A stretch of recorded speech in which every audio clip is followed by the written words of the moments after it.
एक रात मैं एक डरावने सपने में फंस गया। मैं एक सुनसान अंधेरे जंगल में खड़ा था। आसपास कोई और नहीं था और जंगल में एक भी आवाज नहीं थी। मैं अकेला और डरा हुआ महसूस कर रहा था। मैं जंगल से बाहर निकलने के रास्ते की तलाश करने लगा, लेकिन मैं सिर्फ और भी खोता गया। अचानक मैंने एक दूरी पर एक छोटा सा घर देखा। मैं उस घर तक पहुंचने के लिए दौड़ा और जब मैं अंदर गया तो मैंने एक बूढ़े आदमी को बैठे हुए पाया। वह एक टेलर था और वह एक काले रंग की टोपी और एक लंबी काली कोट पहने हुए था। क्या मैं आपसे मदद मांग सकता हूं? मैंने पूछा। मैं जंगल में खो गया हूं और मैं बाहर निकलने का रास्ता नहीं खोज सकता। टेलर ने मुस्कुराकर कहा, बेशक, मैं आपकी मदद कर सकता हूं। आप मेरे साथ आ सकते हैं और मैं आपको जंगल से बाहर निकाल दूंगा। मैं टेलर के साथ उसके घर में चला गया। वह मुझे एक कुर्सी पर बैठने के लिए कहा और फिर वह एक सिल पर बैठ गया और एक कपड़े का टुकड़ा लेने लगा। क्या आप जानते हैं कि मैं क्या कर रहा हूं? उसने पूछा। मैंने कहा, नहीं, मैं नहीं जानता।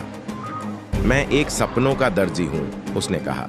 मैं सपनों को बना सकता हूं और मैं सपनों को बदल भी सकता हूं। टेलर ने कपड़े के टुकड़े को सिलना शुरू कर दिया और जैसे जैसे वह सिलता गया, मेरा सपना बदलने लगा। जंगल एक सुंदर रंगीन बगीचे में बदल गया। सूरज चमक रहा था और पक्षी गा रहे थे। मैंने कहा, यह अद्भुत है। आपने मेरा सपना कैसे बदल दिया? टेलर ने कहा, मैंने आपके सपने को एक अच्छे सपने में बदल दिया। अब आप खुश और सुरक्षित महसूस करेंगे। मैं खुश और सुरक्षित महसूस करने लगा। मैं टेलर से बहुत आभारी था। मैंने कहा, धन्यवाद टेलर, आपने मेरा दिन बना दिया। आपका स्वागत है, उसने कहा। अब आपका रास्ता सुरक्षित है। आप जंगल से बाहर निकल सकते हैं और अपने घर जा सकते हैं। मैं टेलर के घर से बाहर निकला और जंगल में चला गया।